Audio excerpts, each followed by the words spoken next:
Let me first say to my own audience, I'm not making a comeback on YouTube. I stand by what I've said previously about YouTube. Not interested.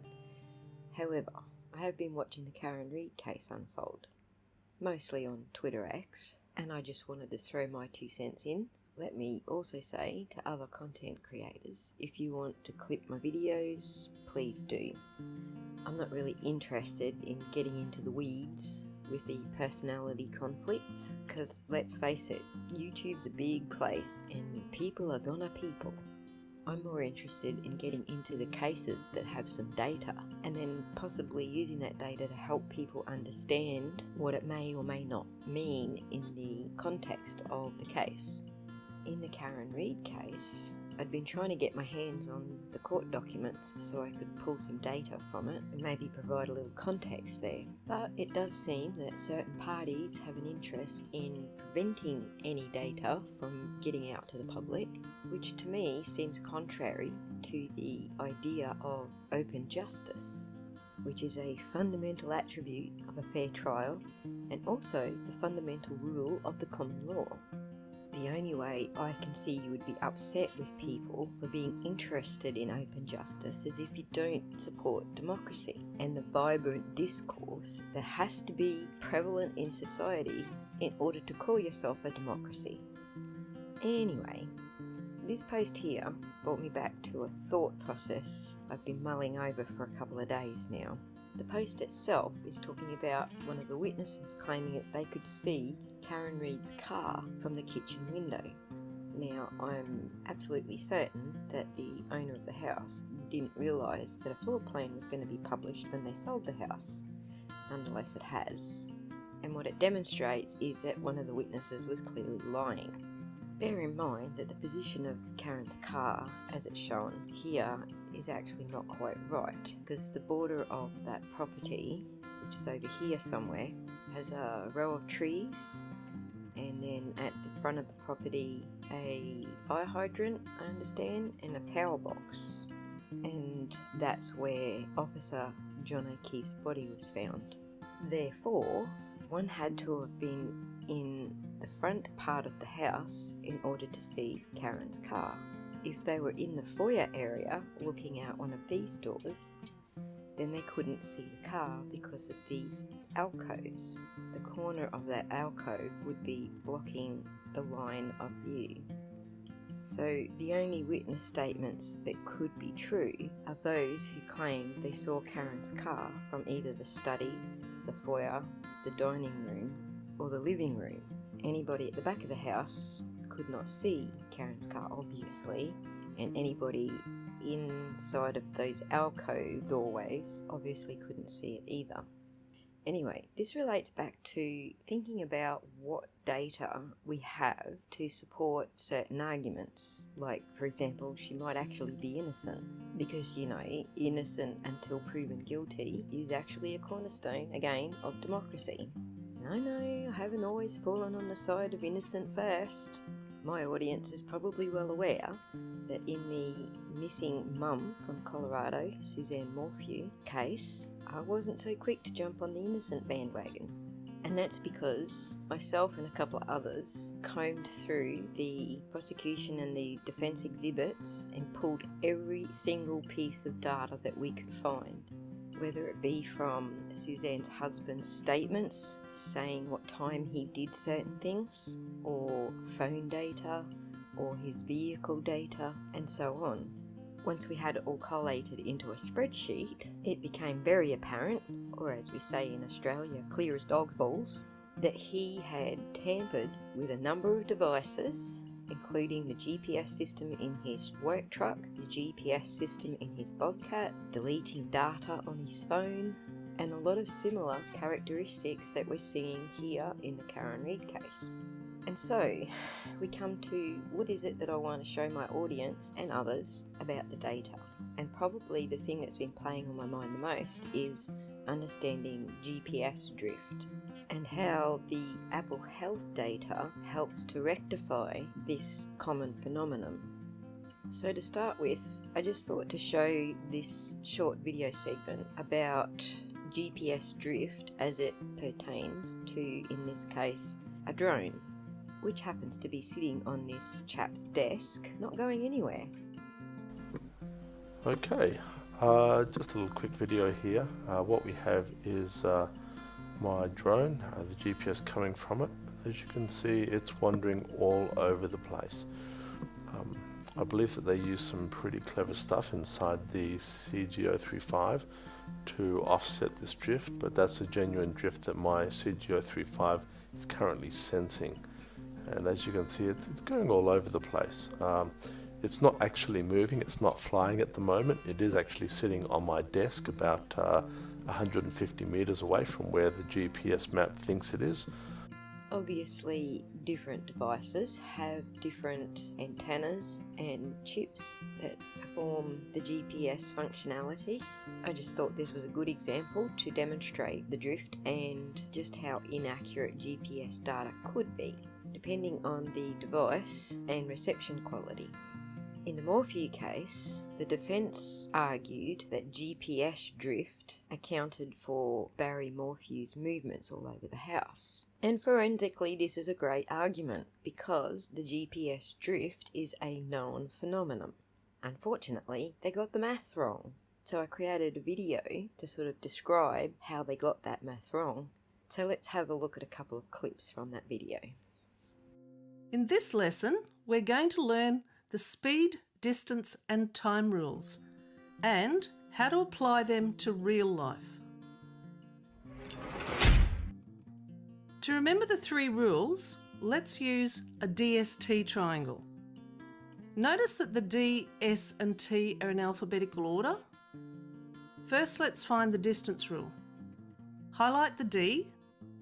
Because the S and T are alongside each other, we'll multiply. So distance equals speed multiplied by time. Now let's use the triangle to find the speed rule. Okay, highlight the S. Because the D is above the T, we divide. Speed equals distance divided by time. Now for the third rule to find the time. Highlight the T in the triangle. Because D is above the S, we'll divide. So the time equals distance divided by speed. Easy to remember? An express train travels 1,500 kilometres in 3 hours. How fast does it travel? Okay, here's the DST triangle. Speed equals distance over time. We know the distance is 1,500 kilometres, and we know the time is 3 hours. So the speed is a super fast 500 kilometres per hour.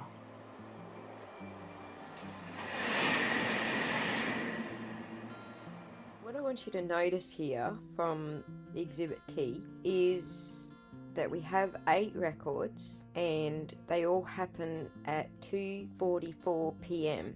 But it's not the hours or the minutes column we're paying attention to, it's going to be the seconds column, because what we're about to map happens over a period of 14 seconds.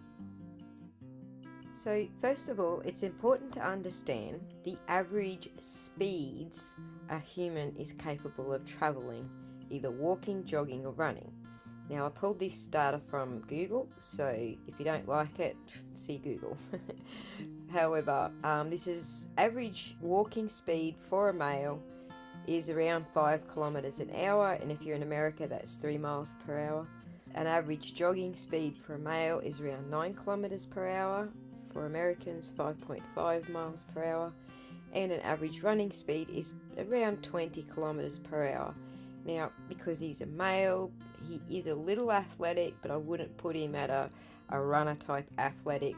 I knocked about 5k an hour off that. That's just Barry running flat chat at his current fitness level. And so for Americans, that's 12.4 miles per hour at top speed. If you've already looked at the preliminary hearing records, then you'll probably recognise this diagram. But essentially, it's the last 5 of the 8 records that I just showed you, and I've plotted them here in Google Maps. I also measured the distance between each map pin, And so what we're going to do is we're going to calculate the speed at which Barry must have been travelling in order to make sense of the prosecution's findings. And there is a twist at the end of this, so hear me out before you write it off. The distance between map pin 1 and map pin 2 is approximately 16 minutes. The spreadsheet shows us that 3 seconds transpired between these two GPS transmissions. So, to calculate how much distance was travelled in 1 second, we take the 16 metres and we divide it by 3 seconds, which gives us 5.33 metres travelled in 1 second. Next, we plug it into the Google converter and we end up with 19.1 kilometres per hour, or for Americans, 11.9 miles per hour. Which means that yes, he would have to be running flat stick, but it doesn't mean it's impossible. And if it's an open plan living kind of house, then there is no walls to run through.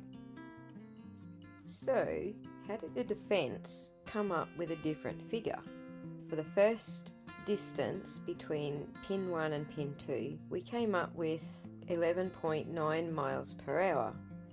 They've come up with 36.5 miles per hour, which is virtually impossible for a human. And the answer is pretty simple. They didn't divide the distance travelled by the number of seconds it took to travel it. Not only are they being disingenuous in how they're displaying the seconds between each of the map pins, making it look like only 1 second transpired, but they're also being disingenuous to what the actual data actually says on their own spreadsheet. You can see that they've repeated the same mistake across the board. Map pin 2 to map pin 3 took 4 seconds to travel 61.8 feet. To get the feet per second, as this form is asking them for, they had to divide the total distance by 4 seconds. And as you can see, they didn't perform this calculation across the entire 16-second period. So, they're either bad at math or purposely trying to misinform the judge.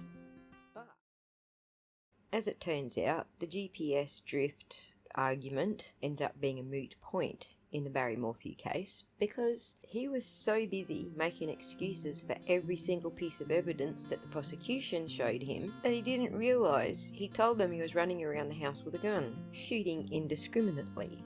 One could say he literally shot himself in the foot there. In the Karen Reid case, the prosecution is probably going to, and I haven't read through all the documents, I probably already have, argued that GPS drift is the reason that Officer O'Keefe could not be put inside the house using GPS alone. And that may well be true. However, what we also know about data is that the more you have of it from more sources, the more accurate the data is. And in the case of Officer O'Keefe and other people who were in the house that night, there is other data. And it's the Apple Health data, which doesn't rely on GPS alone.